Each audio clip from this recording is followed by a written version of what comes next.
Bien, nous allons parler de la réserve naturelle des marais de Séné. Alors, on vient de fêter ses 20 ans. Officiellement, elle a été créée donc le 20 août 1996. Mais, je pense que vous avez peut-être une petite rectificatif à faire. Bon, c'est vrai que la réserve naturelle nationale des marais de Séné, c'est cette date. Hum, Ça, c'est l'officiel. L'officiel. Alors l'officieux, il y a eu quand même tout ce qui s'est passé avant. Oui.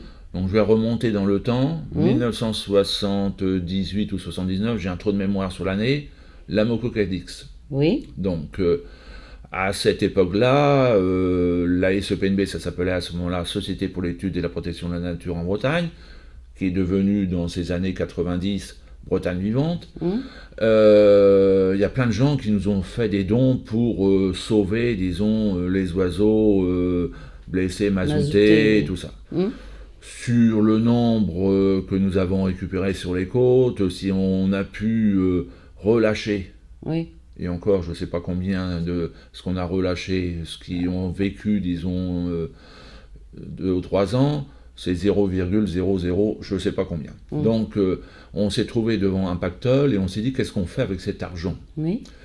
Je faisais partie du conseil d'administration à cette époque-là, et le conseil d'administration s'est dit les gens nous ont donné de l'argent pour la protection, entre autres des oiseaux. Hum, Essayons de voir si, sur toute la Bretagne, pas que sur le littoral, mais aussi à l'intérieur, est-ce qu'il n'y a pas des terrains qu'on pourrait acheter, tout ça. Oui. Alors moi, personnellement, Vantais, de longue date, je suis né à Vannes. Pour moi, mon terrain de prédilection pour l'observation des oiseaux qui date des années 60, Oui. c'était les marais de Séné. Hum, Et donc, à partir, disons, de cet accord du conseil d'administration, je me suis mis un peu en chasse, hum. excusez-moi l'expression, pour, disons, chercher des terrains qui seraient susceptibles d'être achetés. Oui. Donc j'ai passé 8 jours de mes vacances en juillet, alors je ne sais plus si c'est 78 ou 79. Peu J'ai importe. passé 8 jours de mes vacances en mairie de Séné pour voir le cadastre et tout ça. Donc on a écrit à une centaine de personnes Hum, et en octobre de cette époque-là, nous avons eu des gens de Falguerec hum. qui nous ont proposé 11 hectares. Oui. Alors, je passe, disons, toute la Oui. période administrative, donc un an après à peu près, nous avons été propriétaires de 11 hectares. Alors, qu'est-ce qu'il y avait à cet emplacement? Alors, si on a pris ces marais-là, c'est que Parce que, notre regretté Rémi Basque hum, parlait de ce fameux hôtel 5 étoiles. Oui. Alors, pourquoi un hôtel 5 étoiles pour l'accueil des oiseaux? C'est, disons, un site important sur le chemin migratoire des oiseaux. Oui. Alors, le chemin migratoire, vous avez deux migrations. En automne, donc à partir du mois d'août jusqu'au mois fin octobre, la migration nord-sud, hum, c'est-à-dire des oiseaux qui ont niché dans l'Europe du Nord, voire aussi hum, on reviendra par exemple pour la bernache, même en Russie, Oui. et qui viennent passer donc l'hiver ici, ou qui passent ici et qui vont plus dans le sud, en Espagne, et, en Afrique, ça va jusqu'au Sénégal, même au-delà, Éthiopie, tout ça. hum, Et puis il y a aussi la remontée, ce qu'on appelle la remontée, c'est-à-dire à partir du mois de fin février jusqu'à fin avril, ces oiseaux qui ont passé tout l'hiver Au chaud? au chaud remontent pour la nidification en Europe du Nord. Mhm. Donc le golfe du Morbihan et entre autres ce site je dirais, plus des marais de Séné, je vais aller au-delà, disons la rivière de Noyalo, Oui. est un site important dans la migration des oiseaux. C'est une escale? C'est une escale, Hum, et donc comme je connais ça comme ma poche, je me suis attelé, disons, à trouver des terrains Bien sûr. disons, la rivière Noyalo. Falguerec, le petit Falguerec, donc en 79, 11 hectares, ça a augmenté jusqu'à 40 hectares. Hum, Et puis à partir de là, c'est vrai que le Conservatoire du littoral s'est dit si la SEPNB, qui est quand même première association de protection de la nature en Bretagne, qui avait déjà à cette époque-là un réseau régional unique, avec simplement à cette époque-là peut-être une cinquantaine de réserves. Ils sont venus nous voir et puis on leur a dit ben oui, on ne peut pas tout acheter. Non, logique. Donc si vous pouvez acheter, ben, ce serait bien. Il y a eux qui l'ont acheté, il y a aussi le conseil départemental qui en a acheté et je pense aussi la mairie. Donc on est arrivé actuellement à 400 hectares. Ouais. Mais alors, pour revenir à ma question, qu'est-ce qu'il y avait à cet endroit-là? Des agriculteurs, Alors, c'était à l'abandon? Ces marais ce sont, pour la plupart, pas tous, des anciens marais salants. Oui. Mais qui, depuis... Ouais, je pense pas qu'en rivière de Noyalo, le dernier paludier, ça date entre les deux guerres. Donc, mettons, 1950, on donne comme date à peu près. Non, entre les deux guerres. Je pense que sur Séné, il y en a eu peut-être après 45, mais je suis pas sûr. Je sais que le dernier paludier qui était juste à l'embouchure de la rivière de Noyalo, c'était sur Saint-Armel. Au Pucemin, c'est 1950, quelque chose comme ça. Donc c'était des marais qui étaient à l'abandon. Il y avait même des endroits où la digue avait, du fait peu d'entretien, s'était ouvert, et donc c'était devenu presque du domaine public maritime. Bien sûr, oui. Et donc, il a fallu, dès qu'on a été propriétaire, je sais que la première année, avec des brouettes, nous avons consolidé, disons, la digue qui passe entre les deux, le petit Falgueirail et le grand Falgueirail, pour protéger notre propriété. Bien sûr.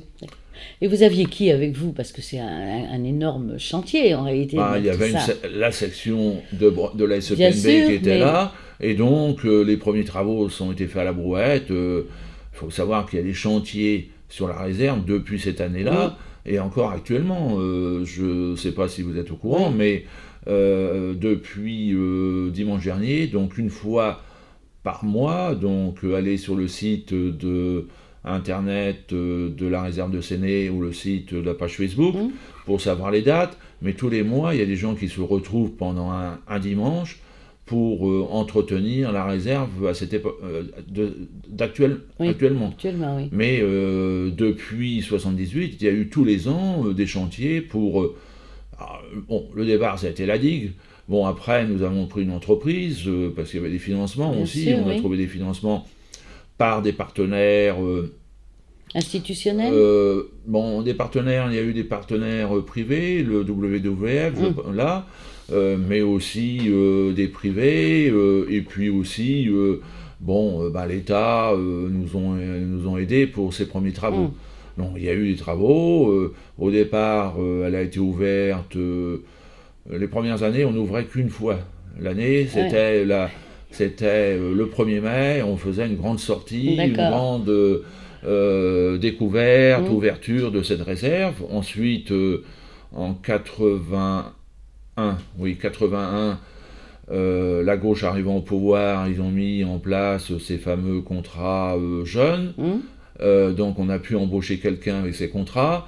Et il y a eu des animations un peu plus régulièrement, donc ça montait en... et puis les gens connaissaient de plus en plus. Et il y avait ça, il y avait toute la communication qui était là quand même. Qui faisait que donc... et on avait toujours cet esprit d'en faire une réserve naturelle nationale. Donc, si vous voulez, ça a continué, et puis dans les années 80...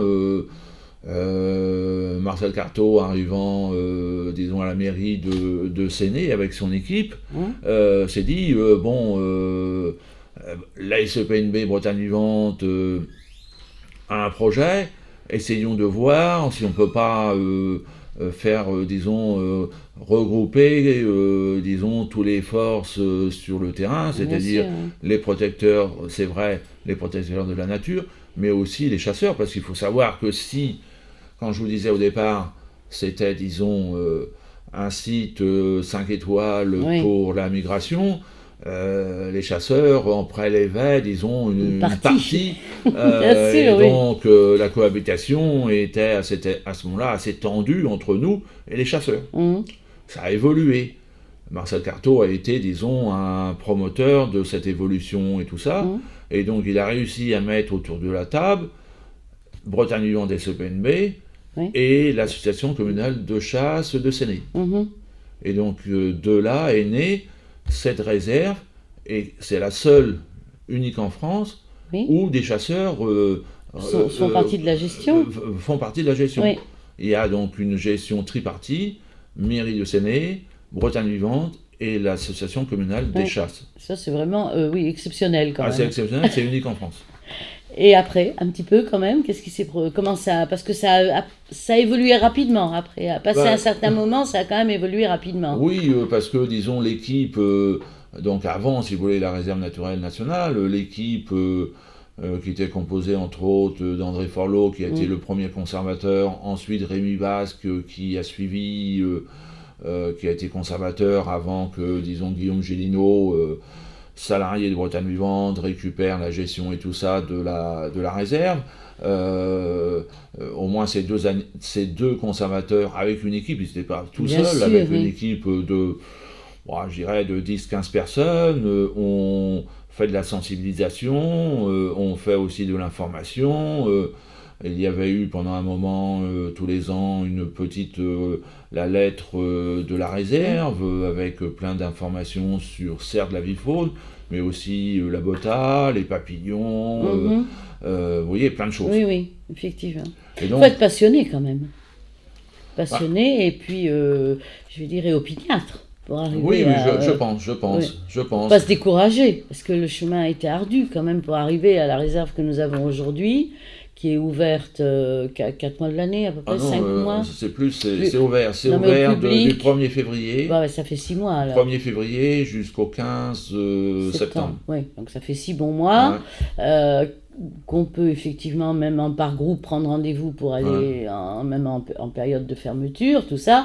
C'est un long chemin, c'est ardu comme chemin pour en arriver là. Je pense que, disons, la vie associative, c'est pas un long fleuve tranquille. Non, c'est sûr, ça. Donc, si on s'investit, c'est vrai que on s'investit suivant nos possibilités, mais vous savez, quelquefois, on dit ça prend le petit doigt et puis c'est tout le bras qui y passe.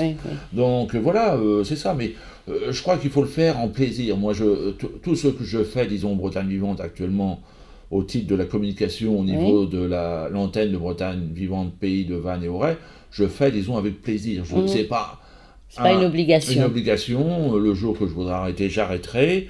Et voilà. Bon, donc, à partir de là, je dirais, c'est un travail, c'est vrai, important pour arriver à cette réserve naturelle. Maintenant, il y a une équipe de salariés qui le gère, mais cette équipe ne peut pas le gérer sans l'appui, disons, des militants de la section et puis de tout ce réseau que nous avons, je dirais, d'appuis locaux, de gens qui ne sont pas adhérents, mais qui nous soutiennent financièrement ou en venant visiter la réserve. Vous êtes toujours, je vais dire, impliqué dans quand même la réserve de Séné ou avoir pris un peu de recul ? Puisque ça roule maintenant. Oui, ça roule. Je pense que par ce cycle de conférences, il faut quand même savoir, c'est Guillaume Gélineau qui est donc le conservateur directeur de la réserve naturelle nationale des Marais de Séné, qui a créé ce cycle de conférences pour les 10 ans de la réserve naturelle, la réserve naturelle nationale des Marais de Séné.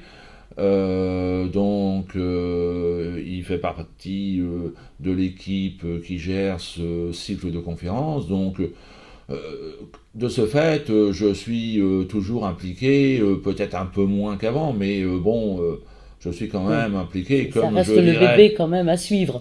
Voilà, vous l'avez dit, j'allais le dire, c'est vrai mon bébé, pas tout seul. C'est vrai qu'au départ, en 78-79, il y avait une équipe aussi, mais c'est vrai que pour les pionniers de cette réserve, c'est notre bébé. Voilà. Eh bien, je pense que le message est passé, un bébé qu'il faut continuer à protéger. Je vous remercie et puis j'invite tout le monde à se rendre finalement à la réserve naturelle nationale ou nationale naturelle, je ne sais jamais, des Marais de Séné. Merci Jean-Pierre Mousset. Merci à vous.